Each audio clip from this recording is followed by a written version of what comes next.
Olha, em 2000 eu fui eleito pela primeira vez vereador, assumimos em 2001, né?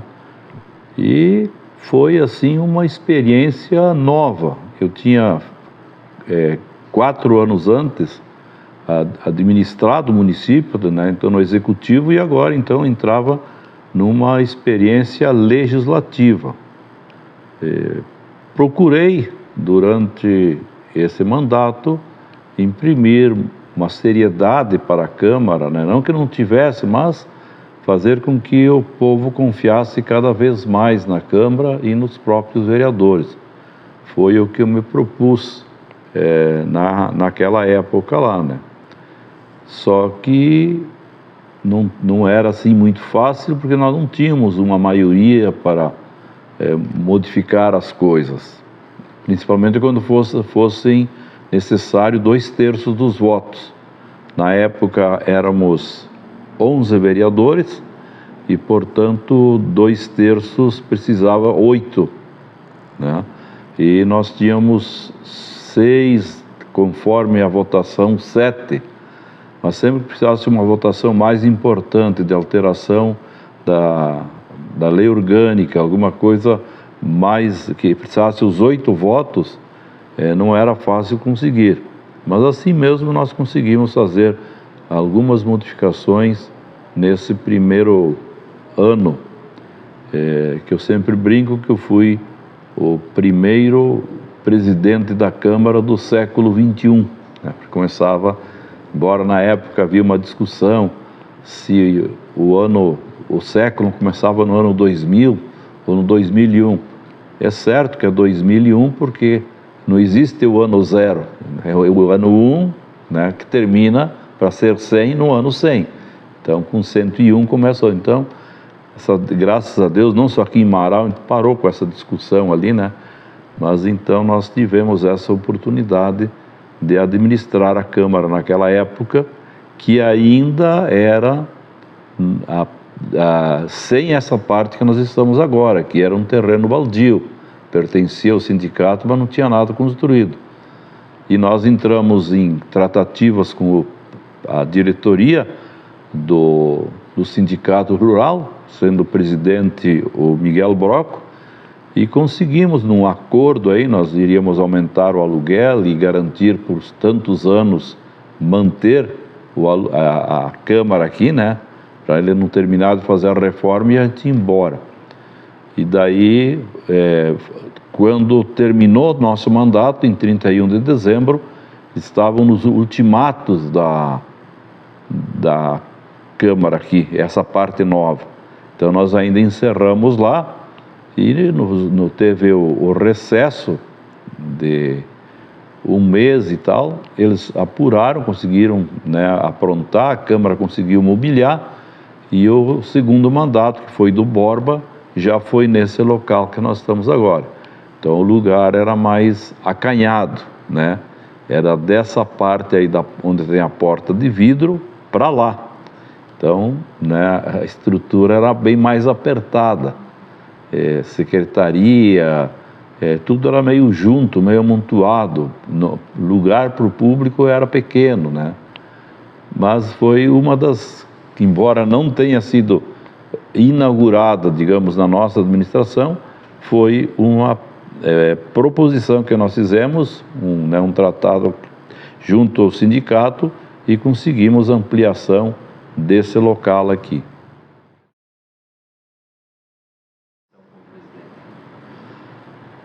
Olha, uma coisa que eu tentei modificar, havia uma certa malandragem que vinha de muito tempo dos vereadores, alguns, nem todos, dizerem, de acordo com o regimento interno, de acordo com a lei orgânica, né, e isso não pode ser feito, tem que ser feito assim.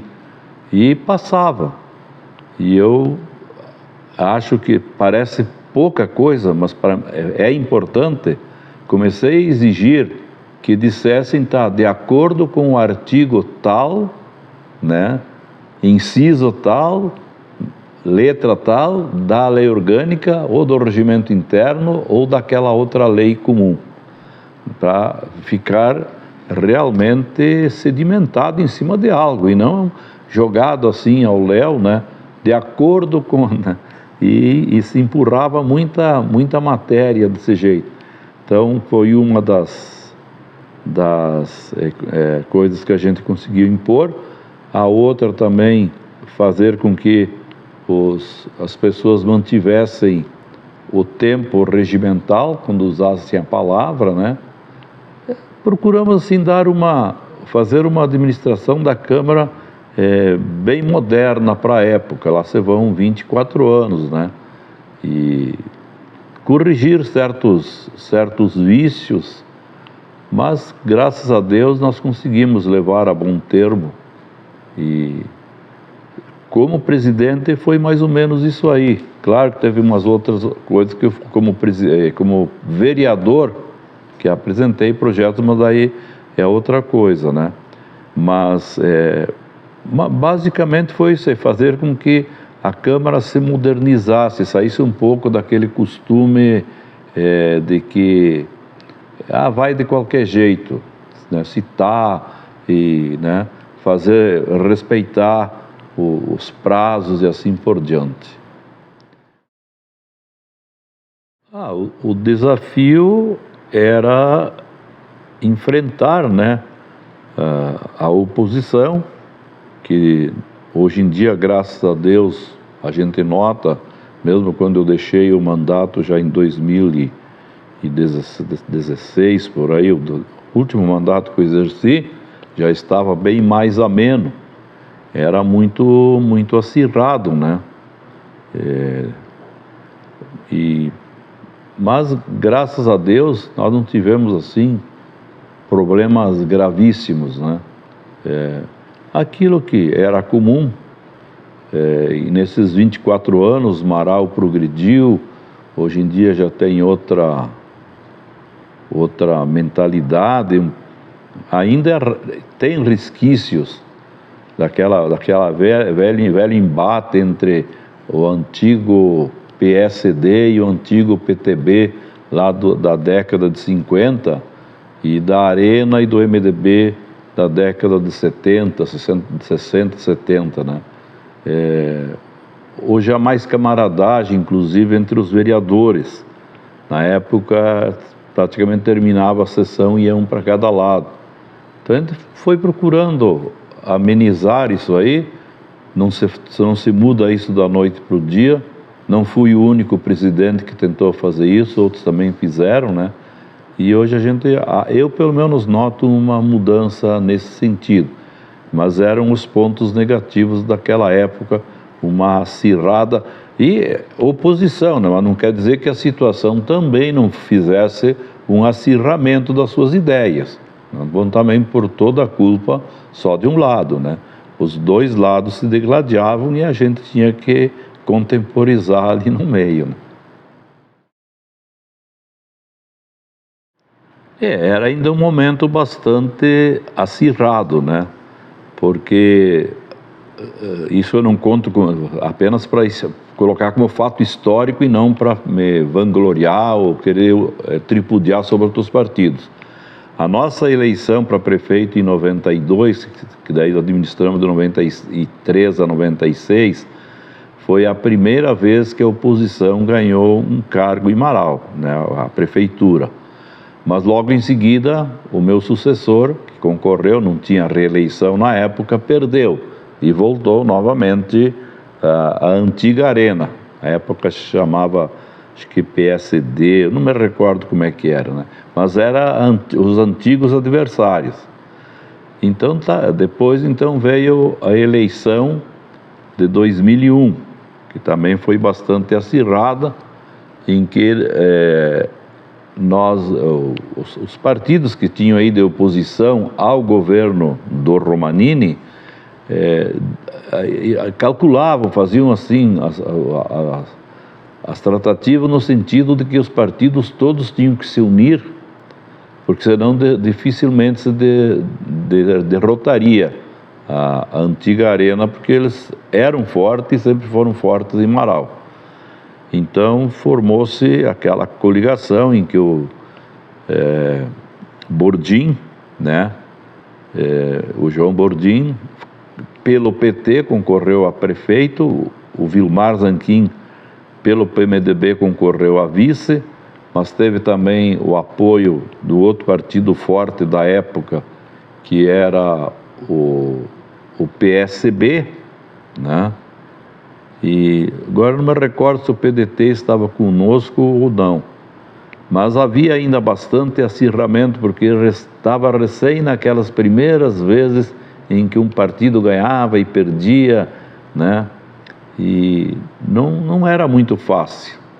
Mas, como eu disse, aos poucos as coisas foram se acalmando. Acho que todos nós, como políticos, fomos amadurecendo, né? Talvez nem todos, mas muitos amadureceram. E está se transformando. Marau, hoje em dia, uma cidade aí que todo mundo vê, que tem o esforço do Poder Executivo, do Iura e tal, mas também as outras forças do município, né, empresariais, e culturais e até da própria religião, né, não olham tanto assim para esse lado da política, mas no sentido de ajudar Marau. Então a gente também tem que acreditar, dar crédito a essa nova união que está sendo feita e que se espera que não volte mais bem no passado, quando, né, virava muitas vezes em briga, discussões, coisas que teriam que ser debatidas apenas como ideias, né, e não como violência. Eu concorri à reeleição em 2000, para o período de 2000, o seguinte, né, acho que 2004, 2008, consegui me eleger, e como a nossa coligação tinha a maioria suficiente para eleger novamente um presidente, logo terminou, deu o resultado aí, no final lá de outubro, já começou a falar, né, então que a presidência ficaria com o MDB e que dentro do PMDB eu seria o candidato. Começaram a trabalhar em cima do meu nome para ser novamente presidente da Câmara nessa nova legislatura. Mas eu, fiel àquele princípio que tem que se deixar formar lideranças, né, não ficar sempre os mesmos, eu mesmo abri mão, ofereci, a Naura despontava na época como uma liderança, e liderança feminina também, que a gente tem que valorizar, mas também levar sempre para o lado dos homens, né? E eu disse, olha, eu abro mão e vamos votar na Naura. E foi daí, então, ela conseguiu ser a presidente eleita, né? Nós tínhamos tido outras, mas no nosso partido não tinha ainda, né? Foi a Naura. E ali foi uma coisa que eu guardo para mim, que se essa semente germinou e está dando uma boa árvore, eu ajudei a regar. Então esse que foi o ponto. E depois, no mandato seguinte, teve todo aquele problema com a não aprovação das minhas contas de 93, 96. Então, se eu talvez fosse suspenso e tal, preferi não concorrer, e concorreu meu filho Flávio Augusto. Então fiquei fora. E no mandato seguinte eu também eu concorri, fiquei suplente e assumi pela abertura de vaga de pessoas que iam para o Poder Executivo.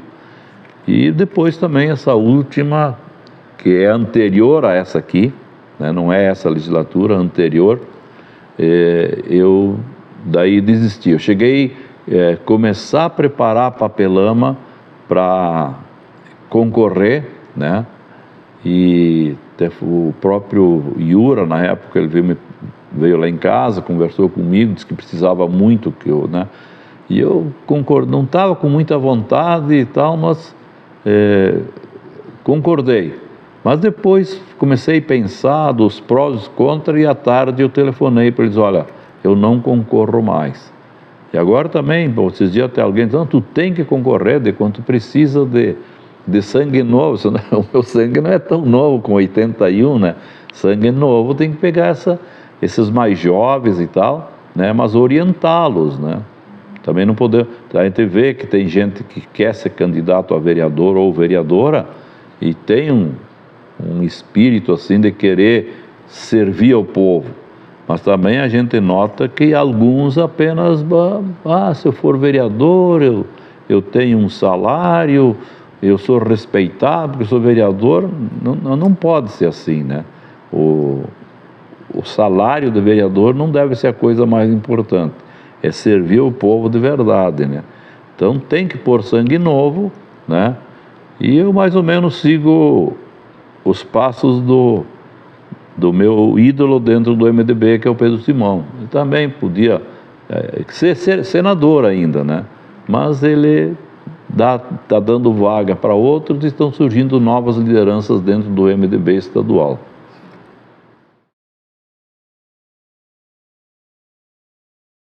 Olha, eu agora aposentado já há bastante... No Banco do Brasil, que era a minha profissão, me aposentei durante o mandato de prefeito, né? Eu saí licenciado do Banco do Brasil para assumir a prefeitura e por razões lá que eu perderia os direitos e tal, me aposentei antes, em 94, então quando eu saí da prefeitura eu já era aposentado no Banco do Brasil.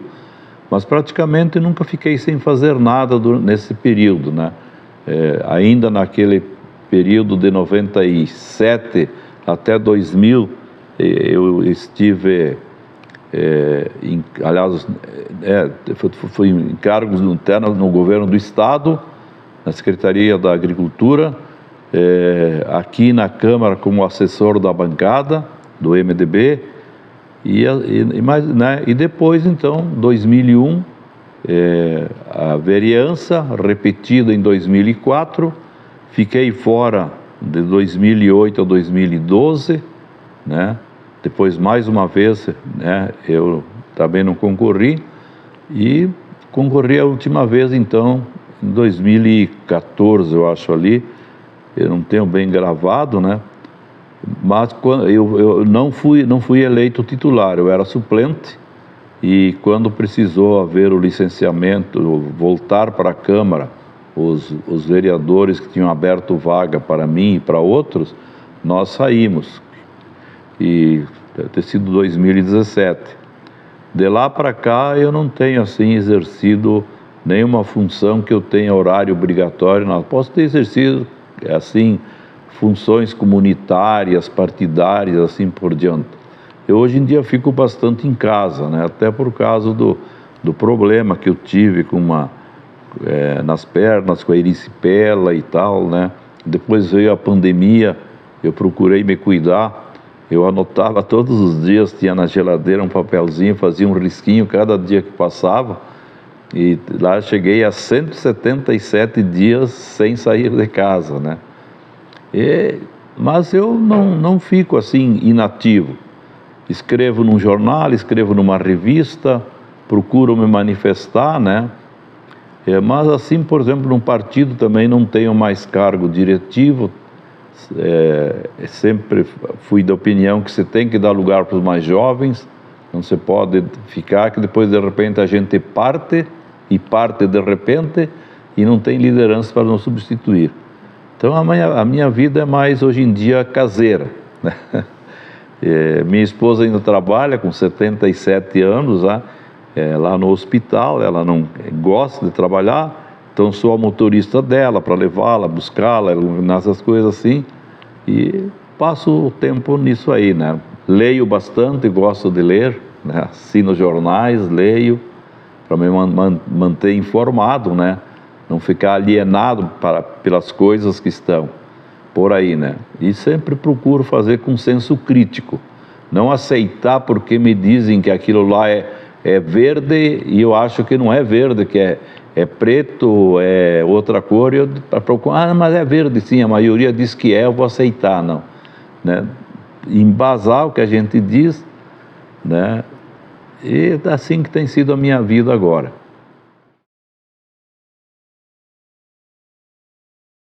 Olha, a boa administração do prefeito Yura e toda a sua equipe, né? A gente nota ali, ele tem o jeito dele de administrar bastante ativo e tudo, né?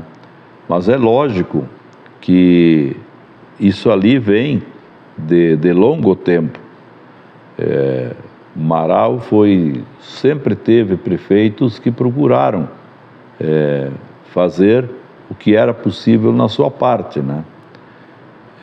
Muitas vezes alguns que não conhecem bem a história, querendo fazer um pouco da defesa minha, que como prefeito eu não teria feito grandes obras. Realmente não teve, mas eu sempre digo, e outras pessoas dizem para mim isso aí também, que a gente fez o alicerce. Por exemplo, se a Perdigão, nós não tivéssemos optado para Perdigão permanecer aqui e ampliar o seu parque fabril ali, industrial, que estava entre Marau e Serafina estava de olho, esperando que Marau desistisse para pegar, eu sempre digo, se Serafina tivesse pego, dado o apoio para Perdigão e ela tivesse ido para lá, nós seríamos Serafina, sem querer desprezar, e ele seria o Marau, né? Então, parece pouco, mas foi um passo importante.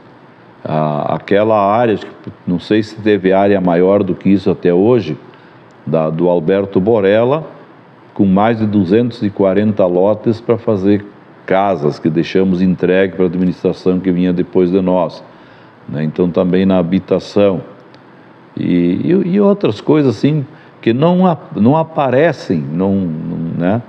A própria criação de um pronto atendimento, não um pronto atendimento como é agora dentro do hospital, que a prefeitura dá uma verba e ajuda, não resta dúvida. Não, o pronto atendimento ele era municipal. Nós tínhamos contratado uma cooperativa de médicos e a administração do hospital era lá onde hoje é o Cristo Redentor, aquela parte nova, claro, sem os andares de cima, né? Então nós tivemos na nossa administração um pronto atendimento do município de Marau, né? Pode ter recuado um pouco, e recuou, e está ali hoje como pronto atendimento, mas não havia mais como algum administrador, não vamos fechar o que foi feito, né? Ficou essa semente e nós, né, também foi outra coisa importante.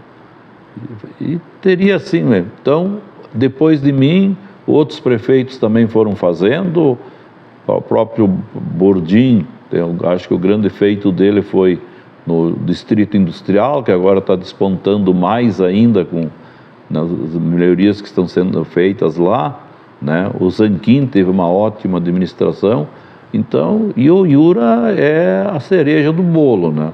Eu sempre digo, e alguém diz, mas tu foi prefeito e diz isso? Não, exatamente, porque eu fui prefeito que eu digo isso.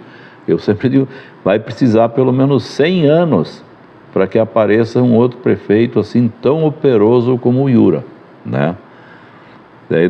Mas por que 100 anos? Claro que eu não digo por isso, daí eu aproveito e faço a brincadeira, porque daqui 100 anos não tem ninguém para me cobrar se eu acertei ou errei, né? Não, mas 100, né?